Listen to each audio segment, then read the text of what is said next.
This is Orson Welles, speaking from London.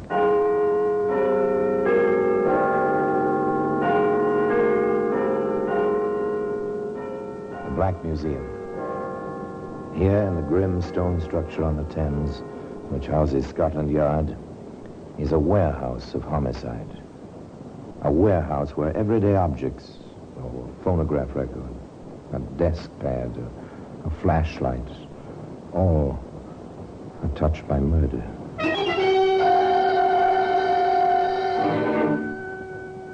And here's a leather bag. That's a familiar object. A doctor carries a bag like this, or a bank messenger, or a payroll clerk. Neat, compact, light. Not the kind of thing to carry the weight of death. You know, Sergeant, I like to think of all our cases as wrapped up neatly in a bag, like this. One package. I know what you mean, Inspector. This case now, it should have been open and shut. Like that. Today, that leather bag can be seen in the Black Museum.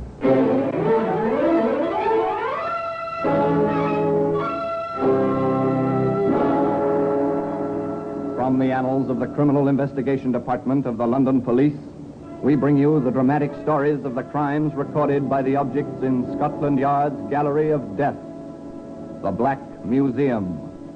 In just a moment, you will hear The Black Museum, starring Orson Welles.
Now, The Black Museum, starring Orson Welles.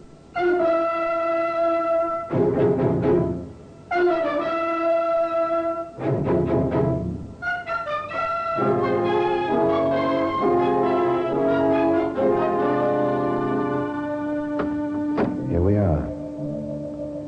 Here we are in the Black Museum, Scotland Yard's mausoleum of murder.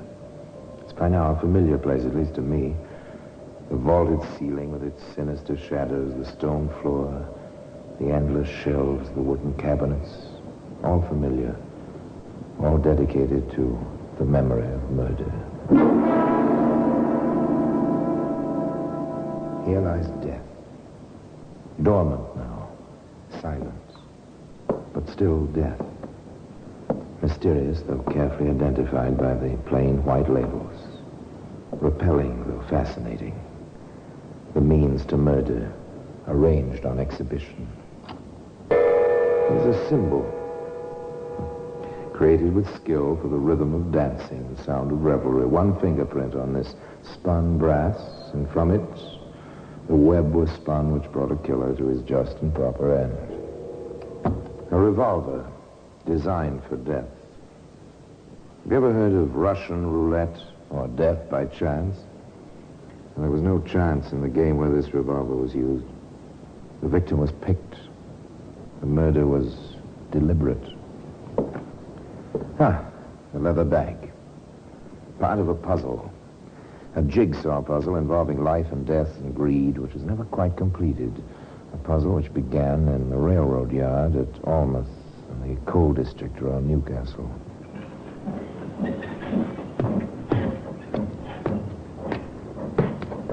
You'll get used to this way of doing things after a bit, Jimmy. Hey, I like the work, Bill. Yardman and all. Only I keep wondering where the trains come from and where they're going. You'll get over that, my boy. When you're coupled and uncoupled as many cars as I have, it'll be just routine. Train comes into the yard, like this one. climb aboard, check the carriages, each compartment like we're doing now, then break it up, reassemble, have it on its way again. Here now. What's all this? Looks like paint to me. Somebody spilled something on the carpet. Left whatever it is under the seat here. Yeah. Ain't that pretty? Have a look, Jimmy. It's a man. Dead. I seen enough dead uns in the war to know about that. This is for the police. Murdered. Sure enough. His hat's here. Don't touch anything. This is for the police, like I said. The elder yardsman left his helper on guard and found his way to the nearest call box. Shortly after, uniformed constables took over, and within minutes, Inspector Hunt and Sergeant Lewis were on the spot. Broken spectacles, Inspector, and the man's hat. Name, Warren King on the band. Any other identification? Passed to the premises of the Bannister Colliery, Worked for the mine company. and a return ticket to Newcastle. Yes, you won't be needing that with 5 bullet holes in his head. Well, nothing else here, but we'd better broadcast the information we have on him. Someone on the train may have seen him with someone else. Usual routine, The Sergeant. steady, inexorable routine of the police. Notify the employer, the next of kin. Advise the newspapers and the BBC. Request information. It's on the 9 o'clock news broadcast, Inspector, and I have a bit of information which may be of value. Oh, what is it, Mr. Olney? I saw King with another man in the station at Newcastle yesterday morning. You're certain it was Warren King? I've known him for years. Not well, but well enough to have seen him socially occasionally. I saw him with his little leather bag just as we went through the gate for the Almouth train. Leather bag? Why, yes, Friday's payday at the Bannister mine. King was payroll clerk. He always drew the cash to pay off the men and took it down to Almouth himself. Oh, and the man with him. Did you get a good look? No one I knew, but I did have a good look at him. On the tall side. Brown suit, blondish hair, quite well built. I should judge he was about 35 years old, weighs about 180 pounds. You got that description taken down, Sergeant? Yes, sir. Good. We'll have an all-station alarm on him and broadcast the description. It can't hurt at this stage of the game. Mr. Olney, would you... Another step in the routine, another broadcast description. Wanted for questioning concerning the shooting on the Newcastle Almouth local. And now, of course, the rumors came in.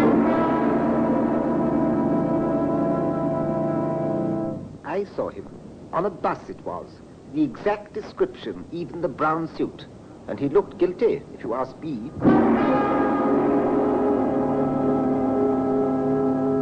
In a pub it was, on High Street, talking to the bartender, flashing a roll the size of your fist. I'd know him again in a minute.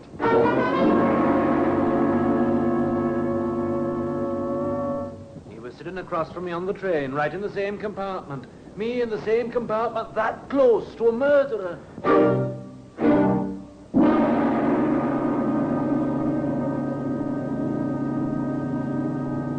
Of course, none of them had the right man. One person had a real lead, though.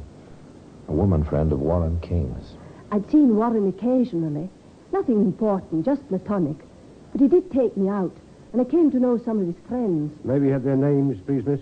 As far as I know them. Fred Olney was one. Yes, he's been in to see us. Oh? Then there was Larry Jones and Joe Evans. He's the important one, Why, especially? because he fits the description perfectly. Snappy dresser. Played the ponies, too, I think. Oh, did he? Yes, he offered to put down £1 or £2 for me occasionally. Then you have his address? Yes, I have. It's over Waddington Way. Sergeant Lewis drove over to the address mentioned for one Joseph Evans. It was a polite inquiry. Is there Joseph Evans lives here? Why, yes, sir. Second floor front. You can go up. He's at home. The sergeant climbed the stairs. All the usual questions came to mind. Was this another wild goose chase? How will this Evans behave? Need I expect trouble? The sergeant knocked on the door of the second floor front. Yes? Mr. Evans? That's right. I'm Sergeant Lewis, CID. My credentials. Oh, come in, Sergeant. I must say I've been expecting someone from your division. Oh, sit down. Thank you. Now, what can I do for you? It's about Warren King, isn't it? As a matter of fact, it Oh, is. it was rather a shock reading about him in the paper, then all the wireless broadcasts. You see, I was on that same train. Spoke with him on the platform, as a matter of fact. Run into him as we both fought on. Rather a disarming fellow, this Evans. Eager to discuss the whole case, but none too helpful, however, as Sergeant Lewis reported. The man fits the description we broadcast, Inspector. He states, here, he put it down in writing. We talked briefly, Warren and I, then he went on to the first car while I stayed at the rear of the train. I was on my way to see Campbell of Blue Colliery, but I was into my paper so deeply. I'm a racing fan, and it was Grand National Day that I rode past Stannington, my station, and didn't quite realize it until the train latched at the curve outside of Morpeth. I got off at Morpeth and paid the extra fare. Does that check? Yes, sir. The ticket inspector at Morpeth remembers him. What about Campbell, this man at the colliery? I haven't been able to get him yet. He was in the shaft all morning. Well, it might be just as well, Sergeant, if you took the train down there and saw Mr. Campbell personally. One never knows what there is. The Blue Colliery was no different than any other local coal mine in the area. Same black tipple, same cage, same coal dust. Mr. Campbell was the engineer in charge. What's that, police, you say? The CID Newcastle, sir. We're making inquiries concerning a Joseph Evans. I know the man. What about him? Did he have business with you this past Friday? Not that I know of. He says he was on his way down here to see you. He never got here. Were you expecting him? Were such visits a part of his regular schedule? I was not expecting the man. He's a free agent. Comes and goes without hindrance. I've no control over his doing. Thank you, Mr. Campbell. Was this a discrepancy in Evans' story? After all, he hadn't said that Campbell was expecting him. If you don't mind, Mr. Evans, Inspector Hunt would like to ask you a few more questions at headquarters. Evans was quite eager to cooperate. He went along with the sergeant while he was at headquarters. Mr. Evans is quite probably furious by now. Held at the station, waiting for you, Inspector. Yeah, no doubt. The place doesn't yield very much, does it? Just the pawn ticket so far. Not unusual for a racing fan to have such things in his flat. No, rather run-of-the-mill. We'll check them, though. One of the constables says you want me. You run this building? Run it and own it. I see. Would you mind telling us whether Mr. Evans was regular with his rent? Oh, he is now. He paid the 3 months he owed me last Saturday. And a man carrying a missing payroll was killed on Friday. Or did Joseph Evans make his killing on the Grand National? This would come out eventually, the inspector believed. For the present, the question of legal identification was paramount. There will be 9 men in the room, Mr. Olnip, all of the same description, approximately, as the man you told us you saw with Mr. King on Friday. We'll ask you to pick out that man if he's present. I'll do my best, Inspector. Well, Mr. Olnip? Right from the left. That's the man I saw with Warren King. That's the man we're holding. One question, sir. Did you see him enter the same car as Mr. King? No, sir. I looked away for a moment. When I glanced that way again, they'd both disappeared. I assumed they were riding on a train together. Thank you, Mr. Olnip. The identification parade had yielded some result. Yet all the time, the answer to the riddle lay in the plain leather traveling bag. Yes, that same bag which you can see today in the Black Museum. In just a moment, we will continue with The Black Museum, starring Orson Welles.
And now we continue with The Black Museum, starring Orson Welles.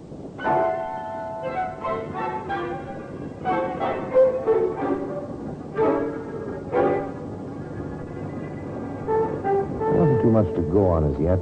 Motive, opportunity, knowledge of the contents of the leather bag, and an identification. Nevertheless, the police felt that they had to take action. We are holding you, Evans. You'll be formally arraigned in the morning and charged with willful murder. Evans seemed shocked, but made the best of a bad job. I understand, Inspector. But I didn't kill him. That's the truth of it. I didn't kill him. In the meanwhile, some miles from Newcastle, a routine inspection was taking place at the bottom of the shaft of the Bannister mine. Oh, why all this sudden interest in number 3? Hasn't been worked in years. Oh, these timbers seem sound enough. Company's expecting to open up here again. All this defense effort and so on. The shoring does seem all right. Let's get along. Right. This gives me the creeps. Hello. What's this? Shine the lamp over this way a moment, Marty. There you are.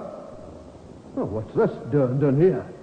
Looks like a paymaster's bag, don't it? Let's have a look inside.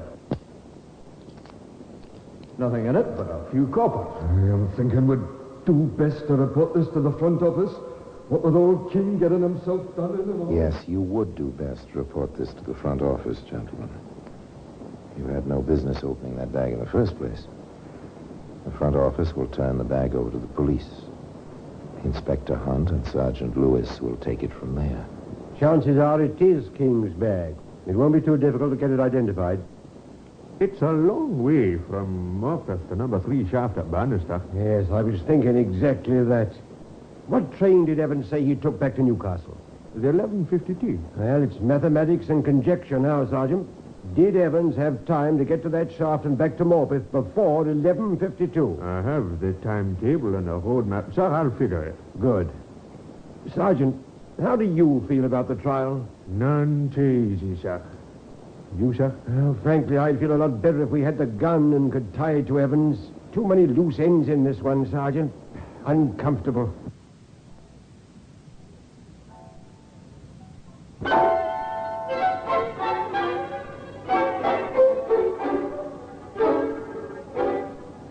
Joseph Evans was none too comfortable himself, nor was his defending counsel. They had the usual conferences in the lawyer's room of the prison where Evans was held, pending the trial. All right, man. You've admitted you spoke with King on the station platform. What then? Well, he went on about his business. Said something about the forward part of the train being closer to his exit gate at Olmouth. I went to the rear.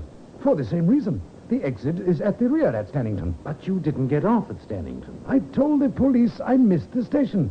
I was studying the racing form for the Grand National. I had a bet to make. Did you? I did.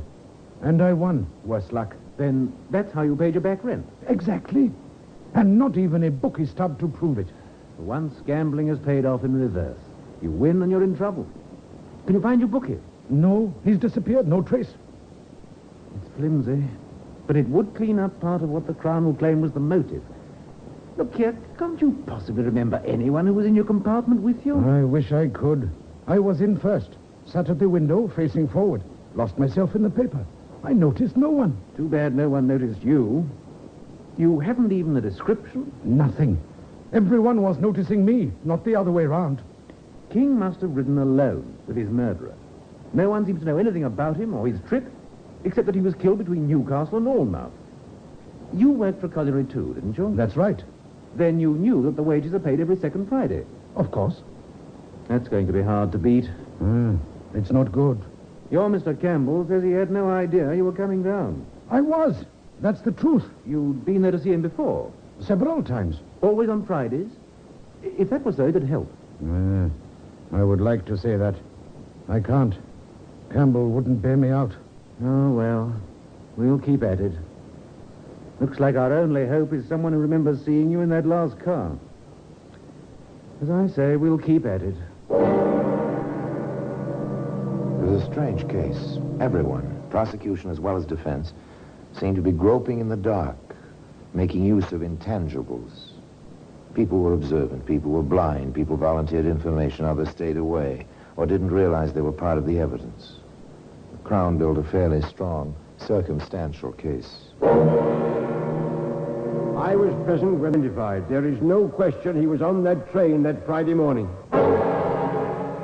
He could have made it to the number 3 shaft, tossed the bag down, and made the 11:52 at Macbeth. I tried it myself one morning. I managed it walking.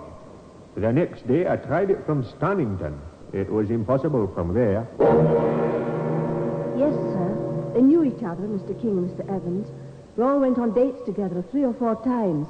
I can't imagine them meeting and not riding together on the same train. He's certainly having money trouble. I had no rent from him for 3 months. And all at once, he paid his due and a month in advance. The Saturday after this here murder. It added up. Evans was there. The timing seemed to fit the evidence. The 2 men were friendly. Evans had plenty of motive for a payroll robbery. He took the stand in his own defense. Then the truth, as you know it, and remember you're under oath, Mr. Evans, is that you did not ride with the deceased, and you did not either rob or kill him. That is the exact truth, sir. Thank you. Your witness. Mr. Evans, you stated under direct examination that you worked for Blue Collar Inn. Yes, sir. Then you know it is the custom to take the payroll monies from the business offices of the mines at Newcastle to the mines themselves? Well, that has been the custom for many years. I did it myself for a time some years back. But I always drew the cash from the bank at Morpeth to avoid carrying the cash all that distance. But it still was the custom in most cases to bring the money from Newcastle, and you knew about it. It was not my custom. You knew it was that of others? Well, I never thought about it. I submit, sir, that when you saw the leather bag the deceased was carrying, you realized its contents at once. I never thought about that either. I had my mind on other things. On your financial problem? Among other things. Which you hope to recoup via the Grand National Horse Race? Well, one always hopes. Isn't it possible your reason for going to see Mr. Campbell was to borrow money from him? No. What then? You must have had some good reason for this trip. Well, it was in the line of business. Will you state what line of business? It was about some wages he was paying. On that Friday? I did not know if he paid on that Friday or the next one. You were at the mine the week before? I was. Were the men paid that day? I don't know. I don't remember. Mr. Evans, are you familiar with firearms? At one time, I was a guard. I carried a revolver in those days. Where is that revolver now? I don't know. Did you lose it? Or sell it? Or throw it away? I gave it back to the company with my uniform when I became an inside worker. Does the company own those firearms? Yes. Do you know where they're stored? Yes, I do. I ask you, Mr. Evans, did you take one of those revolvers with you on that Friday morning with intent to kill, use it against Mr. King, clean it and return it to its place before anyone noticed it was missing? No, of course not. Why should I? Can't you think of any good reason, Mr. Evans? No, of course not. I can think of several. Your financial problems, your intent to kill, even perhaps jealousy over Mr. King's attention to your mutual lady friend. That is not so. There was nothing. 5 bullets were pumped into Mr. King's head. 1 would have been sufficient. This suggests the additional motive of revenge. Well, Mr. Evans? I didn't kill him. I didn't. You can't make me say I did. I didn't do it. I didn't kill him. I didn't.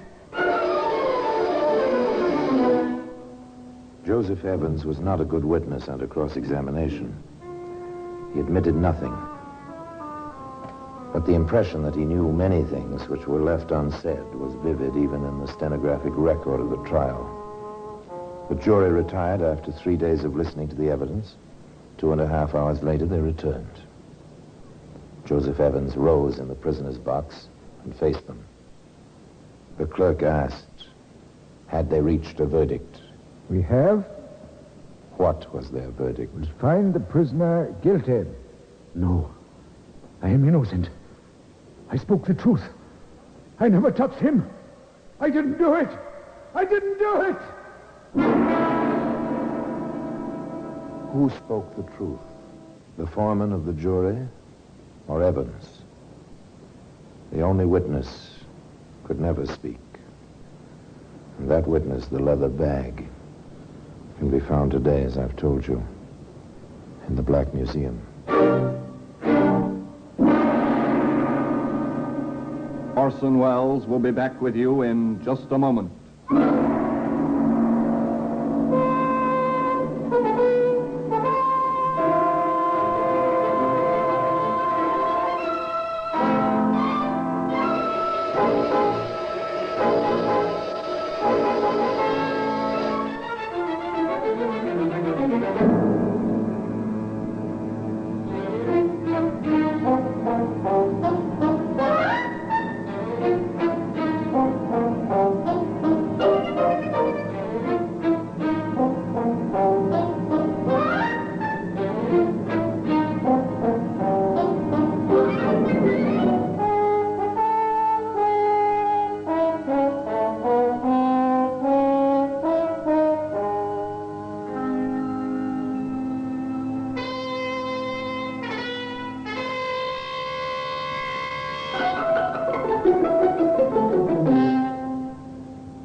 Now here in person is Orson Welles. As the inspector said at the beginning of this tale, this case should have been open and shut. It was not. Still, Evans was found guilty by 12 men in the jury box, and he paid for the murder of Warren King at 8 o'clock one morning in Newcastle prison. Despite the missing witnesses on both sides, the people who shared the compartment of that last car of the fatal train, the people Evans claimed could have cleared him, the people who may have seen him in the death compartment several cars forward, the people who might have placed him at the actual scene of the crime. And despite that missing silent witness, the death weapon itself. And now until we meet next time, in this same place, and I tell you another story about the Black Museum, I remain, as always, obediently yours.